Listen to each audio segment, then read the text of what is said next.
Ce sera peut-être l'une des plus belles courses de ces championnats du monde de ski alpin à Beaver Creek. Ce n'est que la deuxième après le Super G Dames remporté par Anna Fellinger il y a de cela 2 jours. Aujourd'hui, place aux hommes. Le Super G, Jean-Pierre, une discipline très particulière.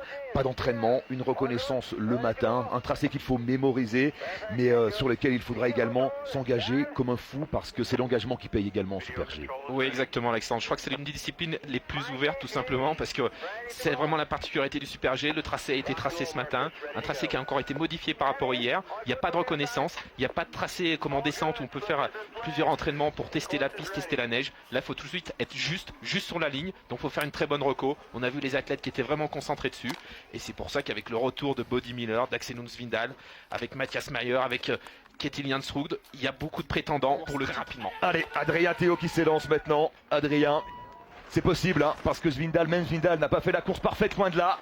Oh, c'est bien parti ça. Ouais, ça s'est engagé, hein, ça décroche, il l'a fait en 2 fois, là, cet appui, Adrien. Mais il se balance, il s'engage, c'est ce qu'il faut faire de toute façon. Ouais, attention de pas trop visser avec le haut du corps, là, c'est 2 erreurs qui sont dues à ça. C'est pas grave. Alors bon, c'est pas le plus rapide, hein. C'est le 7e temps intermédiaire pour Adrien, mais il est plus rapide que Svindal. Il est resté bien patient là sur le pied droit, même s'il n'était pas. Voilà, par contre, Svindal a été très bon sur cette partie. On va veiller la vitesse. 104, c'est bon encore, c'est bon. Un petit kilomètre-heure en dessous de Svindal. Là, il est bien. Ouais, il est sur la bonne ligne. Allez, Adrien par rapport à Svindal, il est au contact, hein, toujours du Norvégien. 5 centièmes, mais c'est là que Svindal a été monstrueux dans cette partie. Ouais, avec son gros gabarit, avec son physique. Mais il est au contact, Adrien. Ouais, c'est bon, Adrien, ce qu'il fait là. Hein. Il est au contact.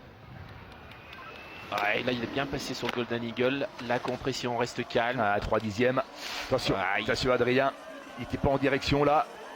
Allez, ne pas être à contre-temps. Voilà, il est sur des lignes plus hautes que Svindal. Ouais, un peu plus haut. Alors, est-ce qu'il y a moins de vitesse? On va le voir. On va bien travailler sur le pied droit. Hein. C'est des bonnes courbes. Allez, Adrien Théo à l'arrivée. Qui termine bien, qui termine fort.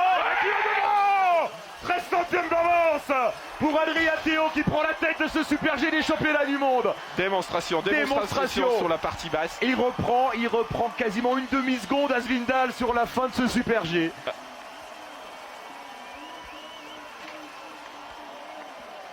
Adrien Théo en tête devant Axel Lund-Svindal, Georg Streitberger, Alexis Pinturo 4e, Brice Roger 5e. Les Français sont là et on en a un tout en haut. Il n'y a pas une grosse marge hein, sur Svindal, 13 centièmes. Est-ce que ça suffira pour aller chercher le podium? En tout cas, Adrien Théo est là. On marque une pause, on revient vite ici. Incroyable. Ah, ça doit bouillir à Val Thorens là avec les membres du fan club hein, qui suivent cette course sur écran géant. Je pense à Thierry Beuchot, le président, à Jean-Charles Lacroix, le président de la section jurassienne du fan club d'Adrien Théo. Il est très suivi, Adrien, c'est un garçon qui fédère un peu tous les massifs, hein, parce qu'il est originaire des Pyrénées, installé en Savoie, sa maman est jurassienne. Il y avait plus de 100 personnes pour le suivre à Kitzbühel le week-end dernier, imaginez. Et là, Adrien, il est peut-être allé à quelques minutes d'un grand moment. D'un grand moment. On pense aussi bien sûr à Thierry Chenauer, hein, qui est le président du ski club de Val Thorens. Ils doivent être tendus là-haut. Allez, le Dossard 18. Les 4 premiers en 15 centièmes, et c'est pas fini. Et c'est pas fini. Oui, Adrien, le podium, il se rapproche. Il reste le nouveau leader de ce Super G, et pourtant, il fait une faute sur. Il a tendu les lignes de manière ahurissante sur le bas. Et ça paye. À l'arrivée, c'est lui le nouveau leader de ce Super G devant Adrien Théo et Matthias Mayer. Extrêmement fort. Ça va être chaud. Le Canadien, ça va être chaud. Il est deuxième devant Adrien Théo, c'est magnifique. La deuxième place pour Dustin Cook que personne n'attendait. Et le Canadien qui crée la sensation ici, Jean-Pierre. Ouais, exactement. En tout cas, voilà, ce podium.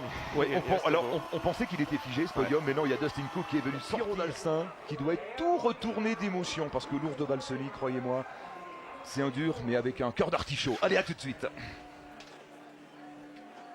J'ai eu des super sensations en bas. Après, en passant la ligne d'arrivée, je savais vraiment pas du tout à quoi m'attendre. Je trouvais que j'avais fait du bon ski, mais voilà, c'est magnifique. Après, je fais un coucou à mon frère, à mon vrai frère quand même, qui m'a appris le ski avec mes parents, Timothée, mon frère, et mes parents, voilà, qui doivent être comme des dingues aussi à Valto, et tous ceux de Valto qui me suivent à fond derrière, et le Jura et les Pyrénées aussi, parce que voilà, c'est un grand fan club, et merci à tous. Bravo.